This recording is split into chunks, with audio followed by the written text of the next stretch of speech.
Welcome student. Let's start the chapter of money from macroeconomics. Okay. Money system में सबसे पहले हमें क्या करना है, what do mean by barter system, because जो प्रॉब्लम हमने मनी से पहले फेस की है उस चीज़ को पहले पढ़ना है। सबसे पहले एशियन टाइम्स में हमारे पास क्या था, इट्स अ बार्टर सिस्टम।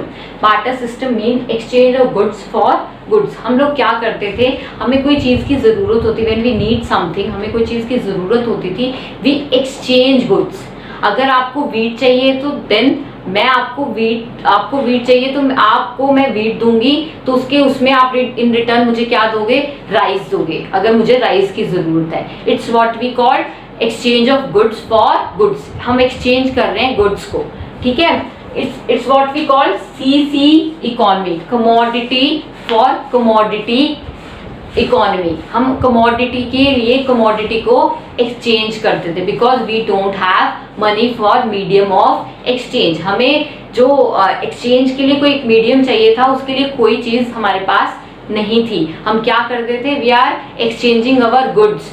हम जैसे भी जिसको जो वांट होती थी, नीड होती थी, उसके अकॉर्डिंग ही हम उस चीज़ को एक्सचेंज करते थे, ठीक है। ये बार्टर सिस्टम था जब एशियन टाइम्स में, जब बार्टर सिस्टम रहा तो हमने क्या क्या डिफिकल्टीज फेस की, क्या क्या उसके ड्रॉबैक्स रहे, ड्रॉबैक्स ऑफ बार्टर सिस्टम। जब बार्टर सिस्टम था, what type of limitation we going to face, हमने कैसी कैसी फेस करी थी।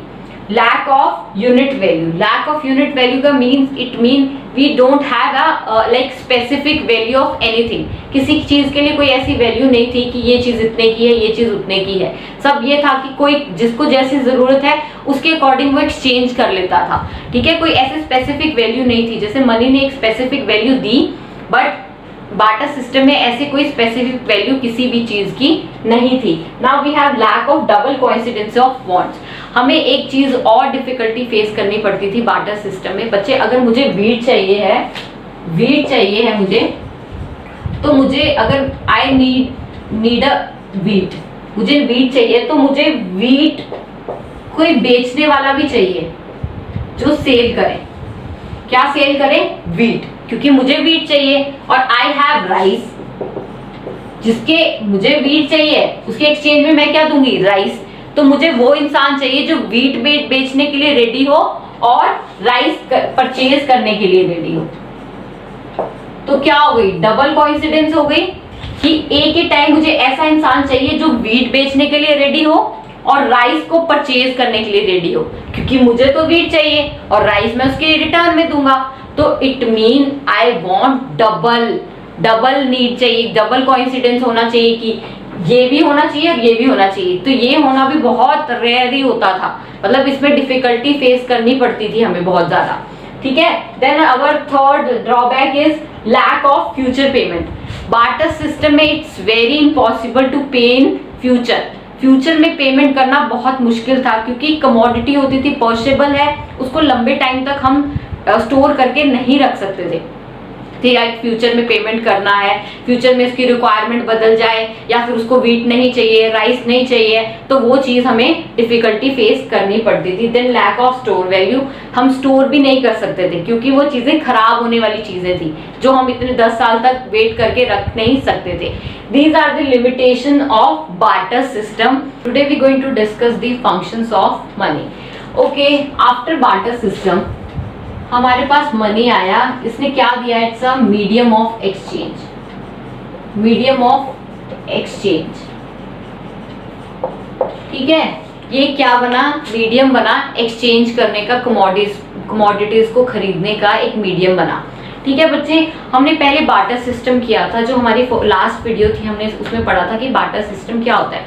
Barter system means we exchange goods for goods. हमने सीसी economy, it's a commodity for commodity, ठीक है। उसमें क्या होता था कि हम एक्सचेंज करते थे गुड्स सर्विसेज को, एक दूसरे की गुड्स एंड सर्विसेज को according to need and want, ठीक है। अब मनी के आने के बाद जो उसके ड्रॉबैक्स थे वो इसके क्या बन गए, फंक्शंस बन गए। जो वो चीजें हमें मिस कर रहा था देने में, तो हमें लैक कर रहा था देने में, वो इसमें क्या हो गया, वो चीज को फुलफिल किया, मनी ने उस चीज को फुलफिल किया। वी हैव फंक्शन, बच्चे पेपर में आ जाता है, very important, functions of money. Money basically कैसे परफॉर्म, क्या क्या परफॉर्म करती है? फर्स्ट, यूनिट ऑफ वैल्यू, ठीक है, medium of exchange, third store value,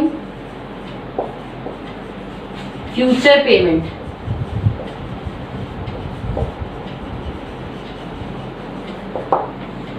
बच्चे, जो बार्टर सिस्टम के ड्रॉबैक थे वो मनी के क्या बन गए? फंक्शंस बन गए, क्योंकि जो चीजें ड्रॉबैक लैक कर रहा था, हर चीज को किस चीज में लैक कर रहा था, वो मनी ने उसको कन्वर्ट कर दिया फंक्शंस में। मनी ने उस चीजों को क्या कर दिया? फुलफिल कर दिया। यूनिट ऑफ वैल्यू, इसने क्या दिया? एक प्राइस दे दिया मनी ने हर चीज का। अगर I have a marker that is price of this marker is 25 rupees या 30 रुपीज, तो इस मार्कर का प्राइस 30 है, तो इट मीन आई पे ओनली 30 रुपीज। मैं सिर्फ 30 रुपीज ही दूंगी इसका, ठीक है, क्योंकि इसका स्पेसिफिक 30 रुपीज इसका रेट है। तो it mean unit of value, money ने क्या किया? एक वैल्यू प्राइस दे दिया गुड्स एंड सर्विसेज को। आप कोई भी शॉप पे जाओगे, स्पेसिफिकली आप कहते हो कि मुझे आई वांट दिस गुड या टॉय, कुछ भी बोलते हो, आपको शॉपकीपर बताता है the price of this good is this, तो आप उतना पे करते हो। आपको कोई ऐसा नहीं है कि आपको देखना पड़ेगा, डबल कोइंसिडेंस देखना पड़ेगा, कोई खरीद रहा है या नहीं बेच रहा है, या फिर कुछ ऐसा कुछ नहीं देखना है। उसकी हर चीजों की मनी ने एक वैल्यू बना दी, एक प्राइस बना दिया, जो भी प्राइस है वो पे करो और आप उस कमोडिटी को बाय या सेल कर सकते हो, ठीक है। Then medium of exchange, obviously this is very important कि मनी ने ही एक मीडियम दिया एक ट्रांजेक्शन करने का। पहले बार्टर सिस्टम में कोई ऐसा मीडियम नहीं था, बस लोग गुड्स के लिए गुड्स को एक्सचेंज करते थे, मनी ने इसको एक मीडियम दिया, ठीक है। देन स्टोर वैल्यू, आप मनी को कितनी भी ज्यादा मनी को बैंक अकाउंट में स्टोर करके रख सकते हो, 10 साल के लिए, 20 साल के लिए, 30 साल के लिए, ऐसा कुछ नहीं होगा कि ये पैसा खराब हो जाएगा, जैसे बार्टर सिस्टम में था। In barter system we can't store the perishable goods for long life, हम ज्यादा लंबे समय के लिए चीजों को नहीं रख सकते थे, बिकॉज उसमें से कुछ गुड्स तो पर्शेबल होते थे, जिनकी लाइफ बहुत छोटी होती थी, कम होती थी, जो जल्दी खराब हो जाती थी। तो मनी ने क्या किया? एक स्टोर वैल्यू दी कि आप कितना भी पैसे को स्टोर करके रख सकते हो। देन द फ्यूचर पेमेंट, एक मनी ही ऐसी चीज है जिसमें डेफर्ड पेमेंट पॉसिबल है। बार्टर सिस्टम में लाइक अगर मैं बार्टर सिस्टम में किसी को ऐसे बोल देती कि मैं आपको 10 साल बाद कनक दे दूंगी, तो इट मीन वो 10 साल बाद बोलता है कि यार आज आई डोंट वांट वीट, अब 10 साल के बाद उसको ना रिक्वायरमेंट रहे वीट की, तो it mean future payment possible barter system में नहीं थी। मनी ने फ्यूचर पेमेंट को पॉसिबल कर दिया, because the value of money is same in present and in future also, कि वही प्राइस, वही थोड़ा बहुत फ्लक्चुएशन होती रहती है मनी की थोड़ी सी, अदरवाइज मनी की पेमेंट करना फ्यूचर में बहुत ईजी है। This is the function of money in paper. आपका ये क्वेश्चन आ भी जाता है 3 या 4 मार्क्स में, या फिर आपको 1 मार्क में भी आ जाता है, explain money as a medium of exchange. तो इस टाइप के क्वेश्चंस आपको पेपर में आ जाते हैं बच्चे, ठीक है। This lecture we going to discuss the money supply. Supply of money refers to the money held by an economy for a period of time. ये क्या होता है कि हम चेक करते हैं कि एक स्पेसिफिक पीरियड पे हमारी इकोनॉमी में पैसा कितना अवेलेबल है, वो हम चेक करते हैं। मनी सप्लाई उसी को बोलते हैं। Supply of money refers to the money held by an economy for a period of time. जब हमारी इकोनॉमी में हम एक स्पेसिफिक पीरियड पे चेक करते हैं कि हमारी कंट्री में पैसा कितना है, that's what we call supply of money. इसके बच्चे आरबीआई सप्लाई करता है मनी को, ठीक है, ये याद रखना कौन सप्लाई करता है, RBI supplies money. Measures of money क्या है बच्चे, हमारे M1, M2, M3, M4 है, आपके सिलेबस में सिर्फ M1 ही है, तो M1 is equal to C plus DD plus OD। C means currency with the public, कितना पैसा अवेलेबल है लोगों के पास, उसको C से डिनोट किया है। DD demand deposit with commercial banks, commercial banks में कितना पैसा है लोगों का, इट्स अ डिमांड डिपॉजिट, ठीक है। OD is other deposit with the RBI, RBI के साथ कितना पैसा पड़ा है, लाइक फाइनेंशियल इंस्टीट्यूशन होते हैं, लाइक आपका पोस्ट कोई और चीजों का अकाउंट होता है, जैसे वर्ल्ड बैंक है, कोई गवर्नमेंट का कोई पैसा पड़ा है, वो सारे डिपॉजिट किसके साथ, आरबीआई के साथ जो है। M1 किससे डिनोट होता है, DD OD। C denotes for currency with the public, DD demand deposit with commercial banks, OD other deposit with the RBI.